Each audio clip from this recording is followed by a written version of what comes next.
Have you noticed that McDonald's just looks, I don't know, a little bit different lately? Gone is the distinctive look of the restaurants from when I was a kid, like the red mansard roofs, or those yellow aluminum rigged things that look like giant french fries.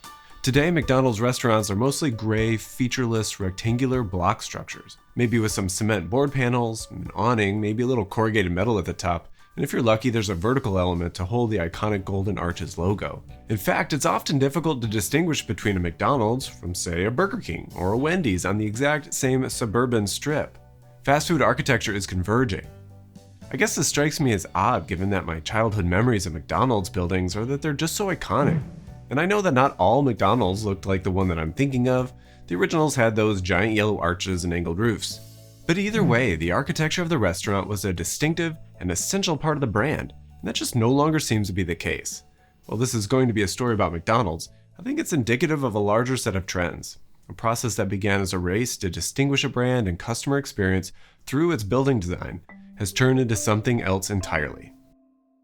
You can see the evolution right at this site here in Chicago, which used to be the home of the rock and roll McDonald's.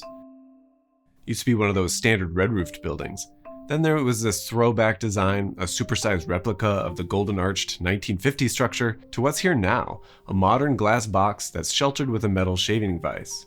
This building looks like it could have been a museum in Texas, but instead it's serving burgers here in Chicago. Well, I do think this is a good building. Its sustainable mission is great. It even achieved a LEED Platinum rating. It has me thinking about this evolution, and it's only a specific example of what can be seen in lots of different places. Why were early fast food structures so iconic and distinctive? And what's causing them to look, well, just more generic today? Why isn't the goal of having a distinctive architectural identity part of what makes retail experience unique anymore? There's a complex and interesting relationship between the evolution of McDonald's restaurants and broader cultural and architectural motivations of the day. We can see these parallel processes forming together all the way back to the 1900s, when the automobile presented new challenges and opportunities to both architects and restaurateurs. With customers arriving to their dining experience by car, there was a potential to completely shift all the points of contact between the building's employees and customers. All of a sudden you needed parking, which pushes the building back away from the street. But the threshold of the exchange between customers exit the car, enter the building, order and receive food and pay, all this was up for grabs. The entire sequence could be questioned and rethought, and this had a hugely significant consequence for the building's design. Drive-thrus and drive-ins developed during the 1920s with the pig stand, dining for drivers that were, to quote one restaurateur at the time, too lazy to get out of their cars to enter the restaurant. During this development phase of the brand new building type, the problem of buildings, cars, and food was largely a problem-solving exercise and an exploration to discover new efficiencies. The layout of these pig stands was octagonal to allow fluid movement of cars around the structure or to present the maximum number of sides for customers to be able to engage. At around the same time, architects like Le Corbusier dedicated themselves to folding cars into the building. The Villa Savoy from 1931, for example, brings the car right into and underneath the house. Even the shape of the first floor is dictated by the turning radius of an automobile. If you compare the plans of the Villa Savoy with a contemporary McDonald's drive-thru, the similarity is pretty clear. After this initial problem-solving stage, more entrepreneurs wanted in on the drive-thru action. After all, there was a lot of money to be made. More competitors sprouted up, and the pig stand owners looked to design to distinguish themselves from the pack. This meant bigger and taller signage, as well as unique aesthetic themes. Art Deco was popular at the time with its streamlined, futuristic forms and its bright colors. Like this example of Carpenter's sandwiches, dedicated in Art Deco style, it looks like it fell right out of the film Metropolis. The goal is to make the largest visual impact from the greatest distance possible through large, bold, and vibrant forms. Also, associating the brand with technology and the future was strategic in order to distinguish itself as a new dining format from the old traditional experiences. This is the time that McDonald's began their first restaurant, and the resemblance to the pig stands or the Carpenter sandwich shop is pretty clear. It has the same octagonal shape, the large sign, and the wraparound counter. It also projects the roof beyond the footprint of the building to create a more layered experience between the inside and the outside, where the building kind of captures you. It was important to the McDonald's brothers to maintain an unbroken visual relationship between the customers into the kitchen. The kitchen itself was carefully considered for both its efficiency and the display that it created. It turned the work of making the product into a spectacle, and the transparency yielded a closer connection between the product's preparation and the customer. They arrived at this solution by marking out the kitchen with chalk on a tennis court and then rehearsing until they got it right. The process is featured with a crane shot in the movie The Founder. It's a great example of design thinking, finding the right spatial and design solutions through testing and feedback. The desire for increased transparency was another theme that was in the air at the time, accelerated by advances in glass production. In other architectural contexts like house design, there was also rampant experimentation with new glass technologies to increase the transparency between the inside and the outside. Experiments like Philip Johnson's glass house imagined the home as a completely transparent pavilion, fully visually connected to the surrounding landscape. By 1953, McDonald's were building their third restaurant, and they engaged architect Stanley Clark Meston to conceive of a new design that took the lessons of the previous two and to elevate it to new heights. Part of this is literal, to create a taller structure for an activity that mainly just takes place on the ground. The height is purely to make the building stand out to people who are driving by in cars from some distance away at high speeds. At this stage, they introduced the red and yellow coloring, and of course the iconic arches. These solved a few problems. First, Dick McDonald didn't want the building to have a flat roof, which is largely invisible to the street. Instead, he wanted the roof to angle toward the street, showcasing the interior to the outside. The arches pick up the structural load of that projecting eave, which rotates inside of it. And probably, and most importantly, the arches go tall when the space itself isn't that tall, increasing the visibility of the building from afar. By 1961, McDonald's rebranded their overall logo to feature an oblique view of their iconic restaurant design. You have the two arches that are overlapping one another until it forms a letter M, which is then pierced by the angled roof. So the logo itself is actually an interpretation of the architecture as it would have been seen while moving down the street. The building came first, and then the brand logo second. This kind of thing fascinated architects like Robert Venturi and Denise Scott Brown.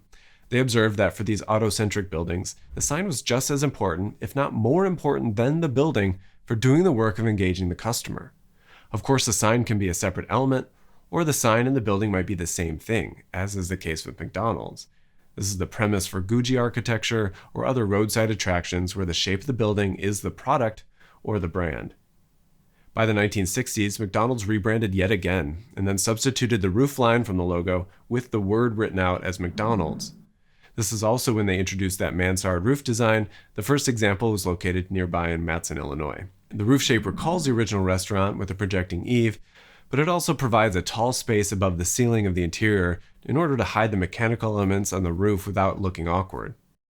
Those architects from before, Robert Venturi and Denise Scott Brown, also took a pass at a design for a restaurant in the 1980s.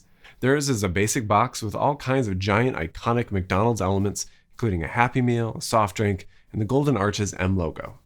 So the logo actually goes from being a structural part of the building to becoming the brand mark, which could be printed on anything, and then back into the building, but not as a structural piece, just as a big sign. Their design also has a giant Happy Meal at the back, which is totally funny because it has the M logo as the handles of the box.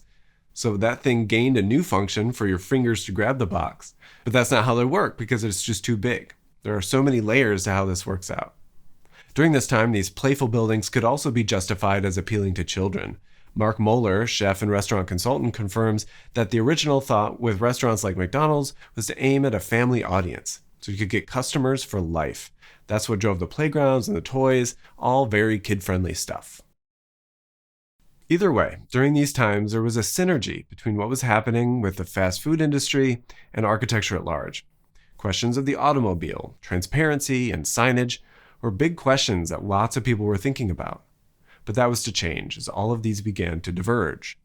Over time, McDonald's has shifted its focus. What started as a progressive and forward-thinking solution started to look dated or maybe even a little silly.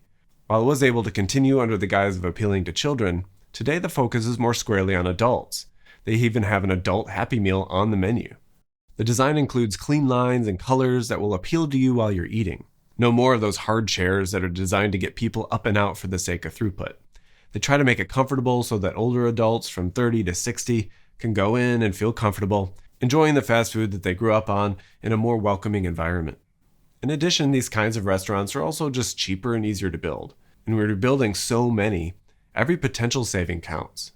A unique building means that it's more expensive to build and harder to sell later. The homogenization of fast food restaurants towards this standard has been called the Chipotle-ification by Glenn Coben, a restaurant architect.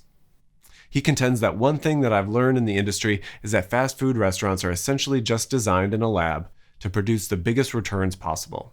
When I look at fast food restaurants today, that's exactly what they look like. They are soulless.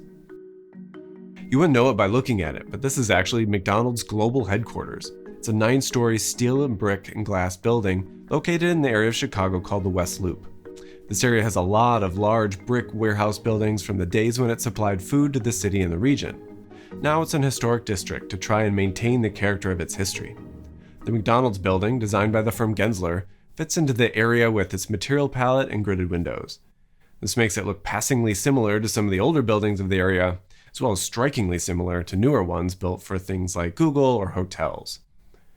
While the building does do a good job of blending into the neighborhood, there's nothing that screams that this building is dedicated to McDonald's. That's also part of a conscious choice and the change in direction. The headquarters used to be a nearby suburb called Oak Lawn, and the move was all part of the maturing of the brand. And look, I get it. This is actually the neighborhood that I live in. It's great. It's well served by public transit, and it seems that McDonald's is shifting gears from its automotive roots, even walking the walk by moving their headquarters to an urban location, becoming more sustainable, in addition to being more adult-oriented. But I just wonder if brands like McDonald's could do this with designs that aren't so bland and undistinguished. Brands like these build a lot of buildings, and while generic might be good for the bottom line, it isn't necessarily good architecture or good for the environment.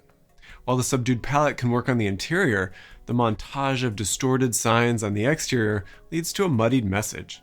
And I'm not calling for nostalgic throwbacks, but it doesn't have to be so, soulless. Many of these restaurants went from bold choices that stood out from the crowd with a childlike spirit, but today they're content with just fitting in, and that just isn't enough.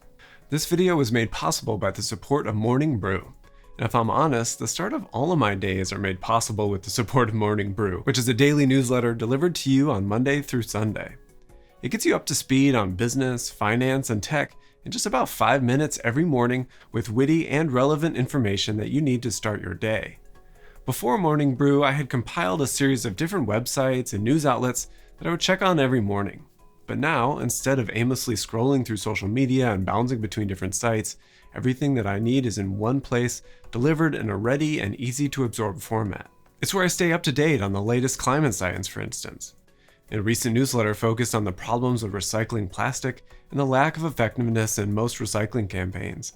In fact, less than 5% of all plastic waste that was discarded by Americans in 2021 was actually recycled, and this is way down from almost 10% at the peak way back in 2014. There's no reason not to subscribe to Morning Brew if you're interested in business, finance, or tech. It's completely free, and it takes less than 15 seconds to subscribe. So click on the link down in the description below to subscribe to Morning Brew today to stay in the know.